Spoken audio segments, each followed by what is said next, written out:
Hey everybody, welcome back to my channel. If you're new here, my name's Rachel and I am knitting. Not right now, but most of the time. And I have been knitting, so I'm going to tell you all about it.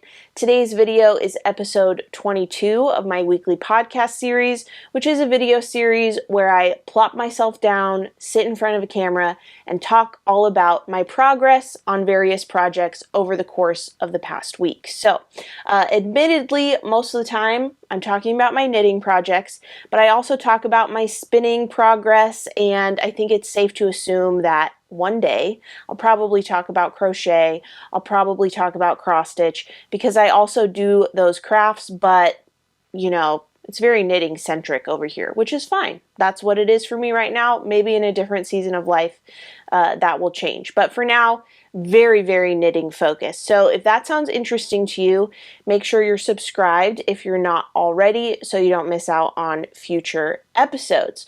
So with all that said, I have my notes here in my knitting notebook, and we'll just dive right in. So we'll start with the first section of the podcast, which is project updates. Last week I had several projects to update you on, and this week is no different. So I'm just going to go down the line here. First, I'll update you on my Azucena, which is a colorwork pullover pattern designed by Claudia Quintanilla. This pattern, along with the yarn, was sent to me earlier in the year to help promote the Azucena knit along, and I am just trucking away on the body. I probably should try this on soon, but this has kind of been my TV project, particularly when I don't really know what else to work on, or maybe if we're not going to have the light turned on while we're watching a movie or a TV show. This is the project that I reach for because it's just stockinette in the round. It's on size US 6 needles, so it's kind of easy to knit by feel. But yeah, there's the update. That's how far I am here on this Azucena pullover. And in fact, let me go ahead and put a clip in here with this tried on, just so we can all get a feel for what this looks like. So here's me in the Azucena.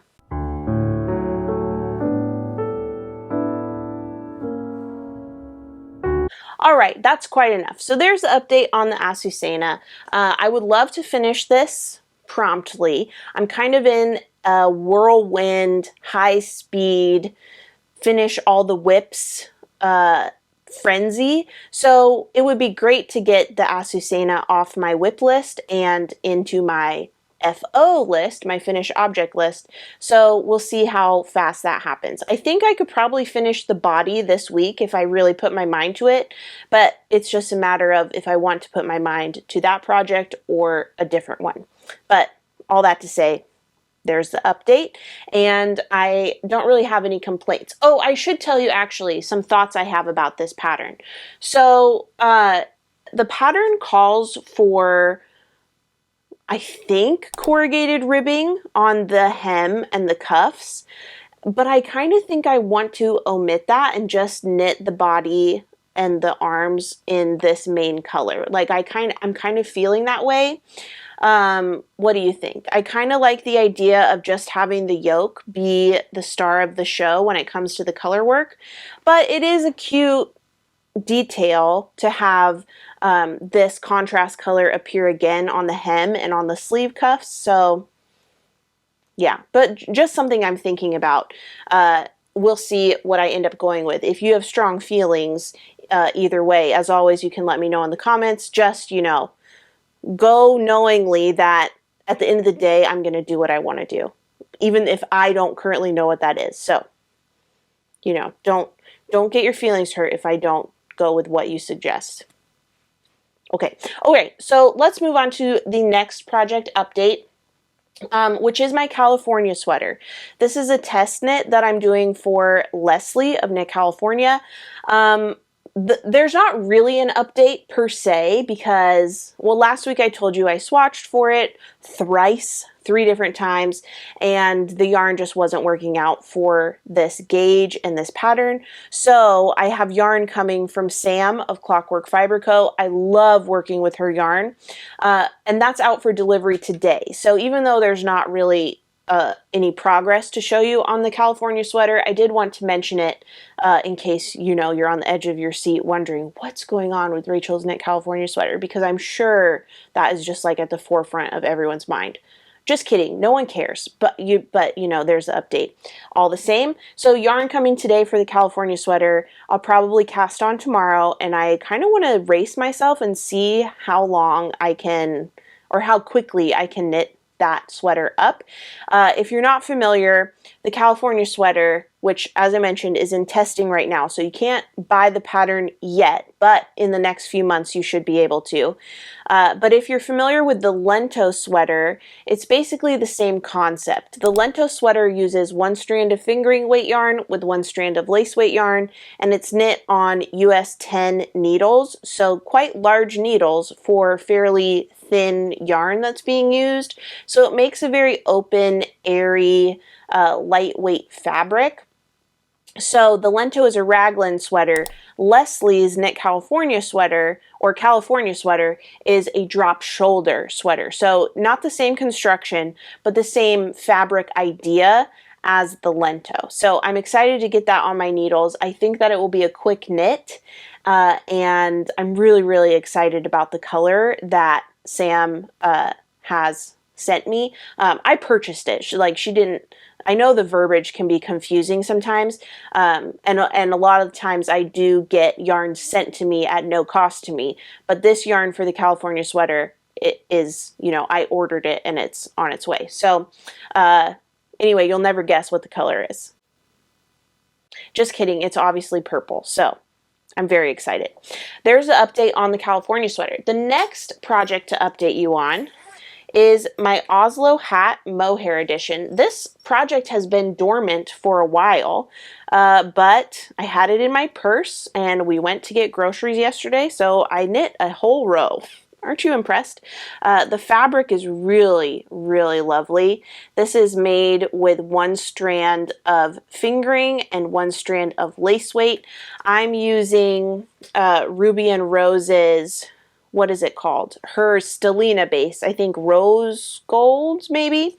Her Stellina base, whatever it's called, in the colorway Lavender Haze. So it's one of her Taylor Swift colors. And then for the lace weight, I'm using Rowan Kid Silk Haze, and you're not going to believe this. So I bought this yarn. I bought both of these skeins during the Rose City Yarn Crawl in March. So I bought the Ruby and Roses skein at the pop-up or the trunk show, whichever you call it, at A Naughty Lamb in Oregon. And man, it's just so pretty. It's a really nice like periwinkle purple, and there's blue speckles throughout. So this is Lavender Haze. And then at a separate store during our Rose City Yarn Crawl shenanigans, I purchased this Rowan Kid Silk Haze. So it is a mohair lace weight. And look at the name of this colorway up at on the white sticker portion of the label. That's right, folks. This mohair is the colorway Haze Lavender. I didn't even plan that. I was just looking at this color and thinking it would go well with this color to hold together for a hat. But this is Lavender Haze, and this is Haze Lavender. If that's not meant to be, I don't know what is. I realized that a little while ago when I was entering in the yarn information into my Ravelry project, and I just thought that was like so cool and cute. This is the project bag, by the way, that I'm keeping it in. It's from my merch shop, my spread shirt merch shop. That's a tongue twister. And it is dun da da da, a purple rat. So if you want a purple rat notions pouch, you can get it in my merch shop. But there's an update on my Oslo Hat Mohair Edition. Yeah, that's kind of been my purse project, but not really my most active purse project because, as I've mentioned a couple times, my Azucena has kind of usurped that spot as a purse project. But I don't know. I'm kind of, like I said, in this frenzy of trying to finish projects, and part of the reason for that is I can see these projects on my Ravelry project page, and I just like, it's like a game to me at this point. I want to see how many of the projects I have logged on Ravelry. I can change the status from in progress to finished. So that's probably what motivated me to get a row on this in when we were on our way to go get groceries. But yeah, so we have the Azucena update, we have the Oslo Hat Mohair Edition update.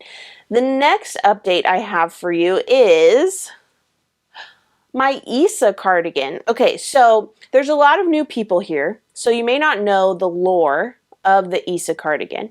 So I'm just going to jog your memory for those of you who have been here, and for those of you who are new, I'm going to walk you through this. So in May of this year, a few months ago, Treehouse Knits had a collection inspired by Stars Hollow from Gilmore Girls. And Lauren from Treehouse sent me a sweater quantity of this beautiful icy purple yarn. This is the colorway Don't Be a Pageant Mom, and the base is Cashmere Elm DK. So it's a cashmere wool blend, and it's so good. It's so soft. And it's also very warm, actually. I'm surprised at how warm it is compared to my other knits that are just 100% merino. But anyway, she sent me this yarn at no cost to me to help promote the Stars Hollow collection, and I wanted to knit this up into an Isa cardigan. This is designed by Vert and Rose, Aleksandra, and I just thought it was so cute and like delicate and like just like beautiful, just a beautiful garment. So I thought this like icy purple would be a perfect match for it. So I cast this on May 3rd, and I was flying. This took all my focus. I just couldn't put this project down. By May 27th, I had finished the body, and I kind of came to the conclusion that this was going to be too small. I wanted to be able to button this sweater up without having any gaps between the buttons. And, you know, if you have, you know, a body with curvature in the front of it, aka a chest, there are things to consider when picking a fit for a cardigan that you want buttoned with no gaps in the front. But anyway, that's like a whole different issue.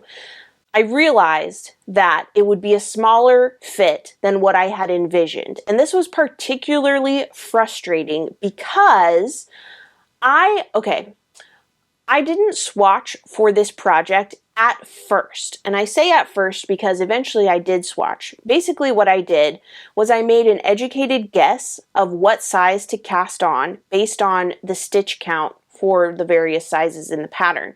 So I picked a size based on no concrete data, just by an educated guess from prior knits in DK weight. And I knit up a full skein of this yarn, put it on stretchy cords, and wet blocked it. So essentially I knit an entire skein as my swatch. And I figured this was going to be a foolproof way to make sure I was knitting the correct size, because I can swatch until I'm blue in the face, but I often find that my gauge for a varies from my gauge with a final item, or particularly a final garment, the finished piece. So I figured, you know, I'm really going to take the advice of swatching bigger to heart to the max, and I'm going to knit up an entire skein's worth, like knitting up the pattern itself, not a sample of what the pattern will be like when I'm knitting it, I actually cast on the pattern, knit up a full skein, wet blocked it. And based on the gauge that I got from that first skein of knitting, I was confident that I was making a sweater that would have the fit I envisioned, which was a 55-inch finished bust circumference, which would give me 5 inches of positive ease, which would mean I could button it without having gaps in the front. Okay, well, guess what? I'm an idiot, and none of that worked out. I don't know. Basically, something happened. Either my gauge changed, which I don't understand how it could possibly have changed so much, or the way I was measuring it was faulty, or I don't know. I'm bad at counting. All of these are possibilities. But anyway, by May 27th, I had finished the body, and it was very clear that the fit was not what I was envisioning. It was far smaller than what I had in mind. So I wet blocked the body, and I thought, you know, maybe it will block out. Maybe it will stretch a bit, and it will have the desired fit. Nope, didn't happen. So then I told myself, okay, I finished the body. The only things that are still needed on this sweater are the collar and the sleeves. So I'm not going to do those. I'm going to frog this. But I didn't have the heart to frog it yet. But I told myself, you know, one day soon I will frog this body that I've knit, and I will re-knit this pattern in a size or two up. That will give me the fit that I want. Okay, so then on July 30th, I was just in a frenzy mood. I want to finish things. I want to get them off my needles. I want to get them off of my Ravelry project page and into the finished object category. So while I was in that mode, in that mood, in that mindset, I finished this cardigan. I picked up the collar, knit the collar, and then I picked up the sleeves, knit the sleeves, and on August 3rd, I cast this off. So 3 months from start to finish. I didn't plan to cast it off 3 months to the day, but that's just how it happened. And I like that. I like that symmetry. But this is finished. It's all done. I was able to block this out to have about 52 inches finished bust circumference. I think it might have shrunk a little bit since blocking. It might be about 50 inches finished bust circumference. So it's anywhere from 0 inches of ease to 2 inches of negative ease on me. So I don't know if I'll button it, but very happily, it looks great. I think the length is perfect. I was concerned during the time when I thought I needed to frog it, I was concerned that the length would be too cropped. And I was also concerned that the lace detail would not be visible or get the attention that it deserved if I wasn't going to button this this cardigan. But I'm so happy to say that I'm super stupid, or was, in this area, and look at that. It's beautiful. Let me show you what it looks like standing up. Okay, so you see how good this looks? It's just so good. I think it's so cute.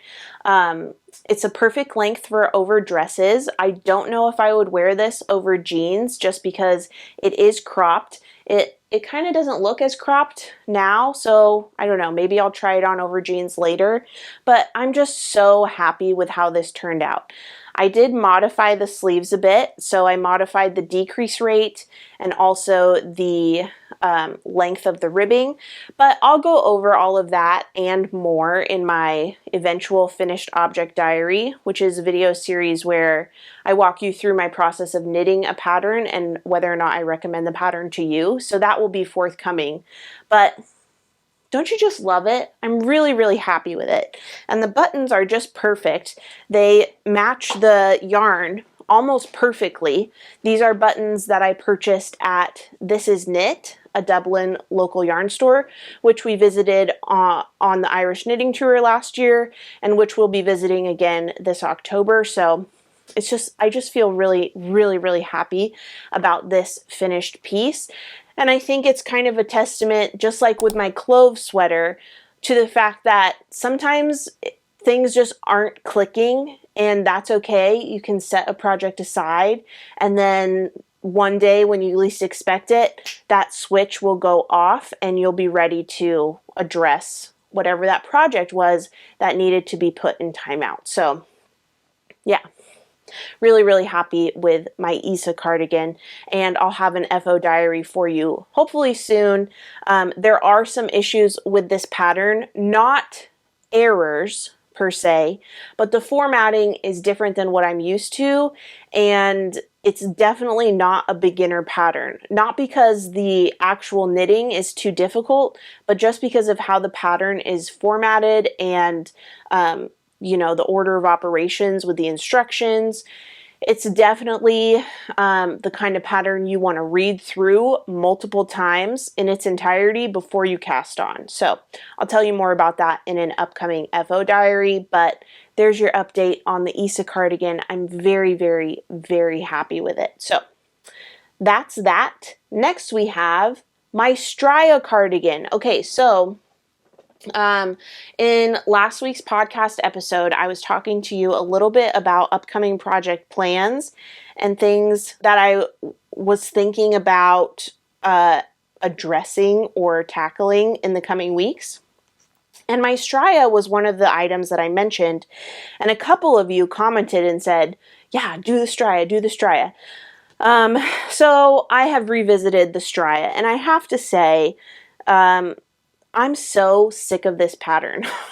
It's so labor intensive. This pattern is fingering weight, and it is half fisherman's rib, which means that you have to knit twice the amount of rows to get the length of half the amount of rows. Basically, like if you look, each main color section here looks like it's 5 rows, but it's actually 10 rows. So you're knitting double the amount to add half the length. Okay, so, or whatever, like you're knitting more than it looks like you're knitting. And this is fingering weight, so it's like, it takes so long. So basically what I did yesterday, actually, I picked up the stitches for the button band, and I knit the button band in its entirety, and I need to redo it. This button band has like 40 less stitches than the recommended number in the pattern. And in the pattern, Andrea does note that your button band stitches that you pick up, the number doesn't have to match her number exactly, but it should be an odd number. So I went with that, but I erred on the side of not having the same number too much. Like, I dug too greedily and too deep with this pickup rate, and it's just far too few stitches, and it's cinching up the sweater. You can kind of see like it wants to scrunch up. So I will be redoing the button band.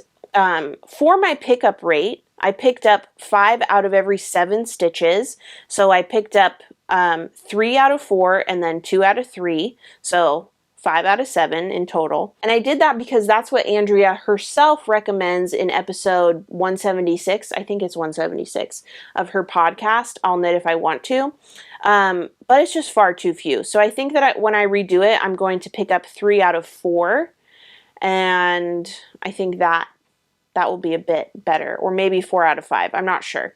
But one of those two options, because this is just far too cinched. But can't redo that right now because what I have on the needles is the first sleeve, and I'm working on these small circumference size 2 needles. I used to have this the mini needle shorty interchangeable set, but I destashed it because I like barely used it, and I just hate these 9-inch circulars, so I wish only for this project I hadn't destashed that needle set. But yeah, I'm working on the first sleeve, and half fisherman's rib, when you're knitting flat, there's, it's not as, I don't know, grievous as knitting in the round, because basically you knit a row in the special half fisherman's rib stitch, and then if you're knitting flat, the next row you knit all the way across. But if you're knitting in the round, that row you purl all the way around. So yeah, that's kind of less fun for me, but I'm hoping I can get in the groove of this, because I do know that the stripes are really motivating.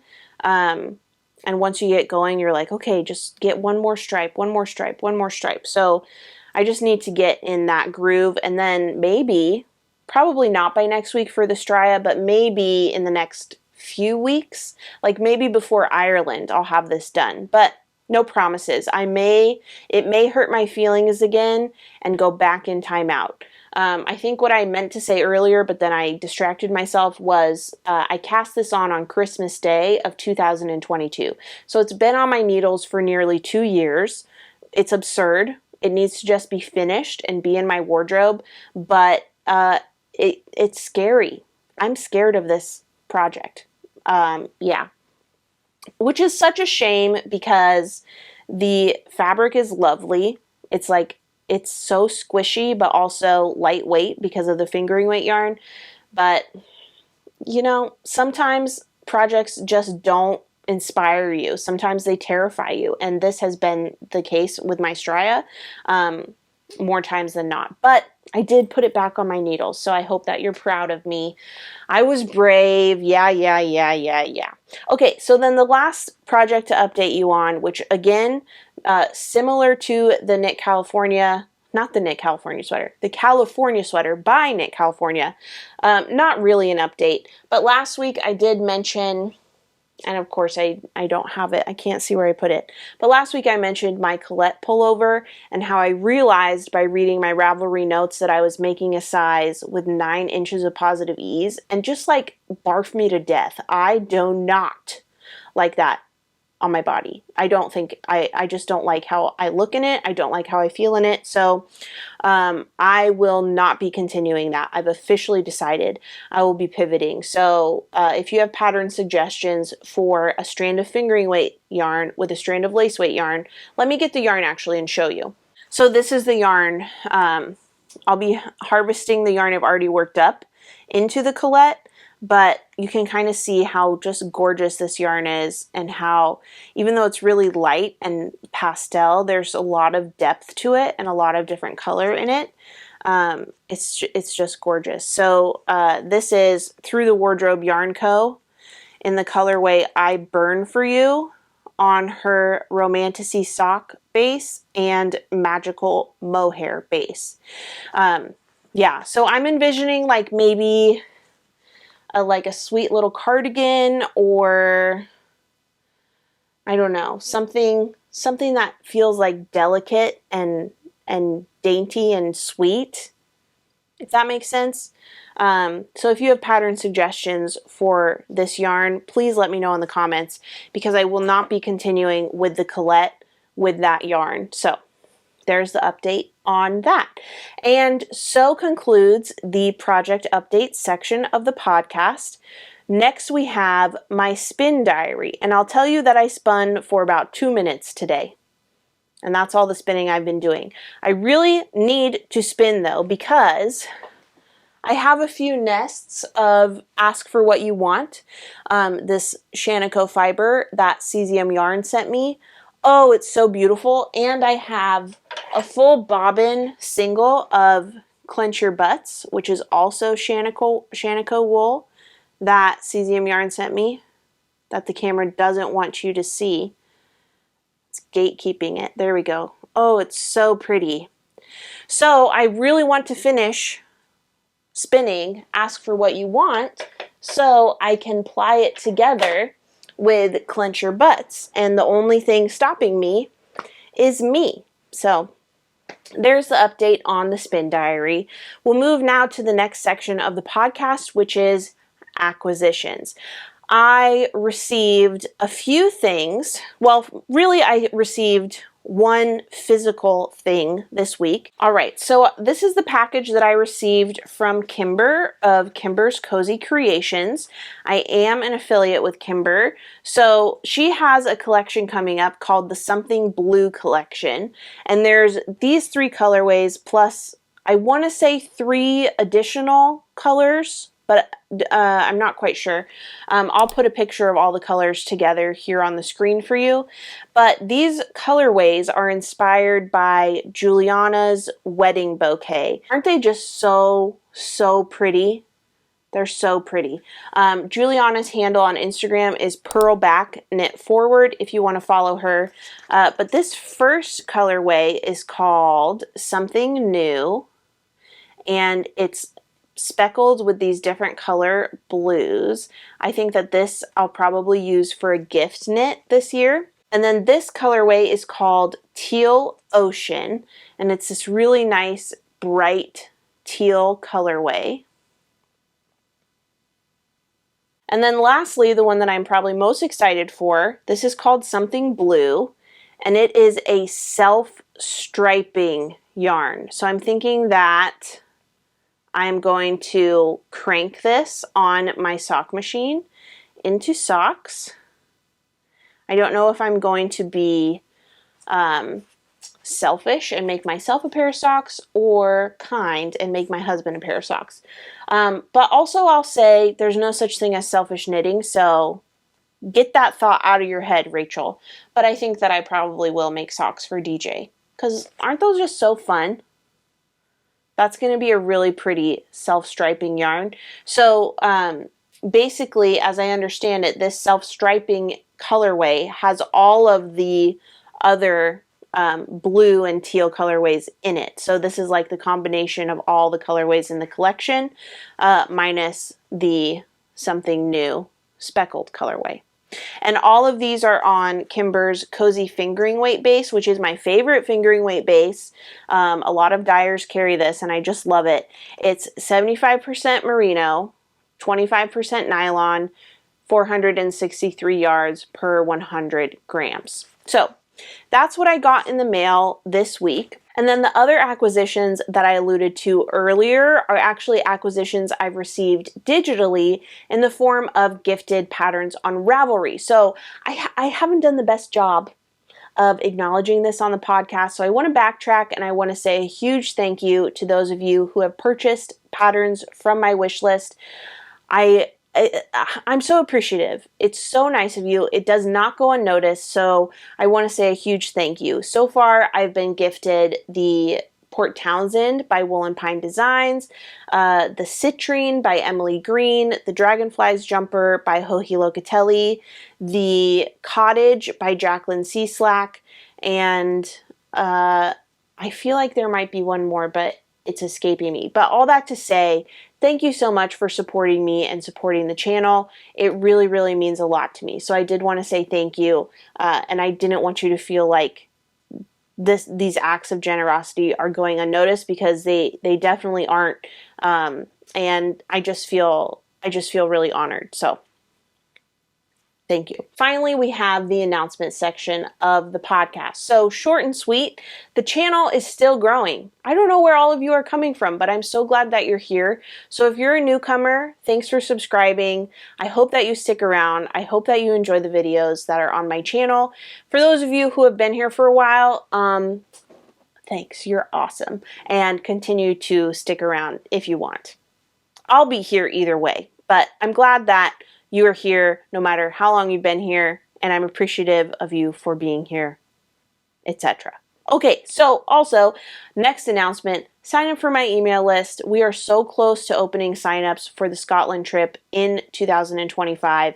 So if you want to get first dibs or be among the first dibs to sign up, basically before I tell all of Instagram they can go sign up, then definitely sign up for my email list. And then last but not least, I also have a link to a Google form in the video description for video ideas. So I have a long list of video ideas that I want to make, things that are in the queue, things that I want to get to. It takes me a long time sometimes, but I get to them eventually. If you have an idea for a video or something that you'd like me to address, or a question you'd like to ask me, feel free to use that Google form to submit your ideas or your questions, and I'll do my best to get to them either in a podcast episode or a separate video on the channel. So let me know what types of things you'd like to see, and I'll do my best to include them.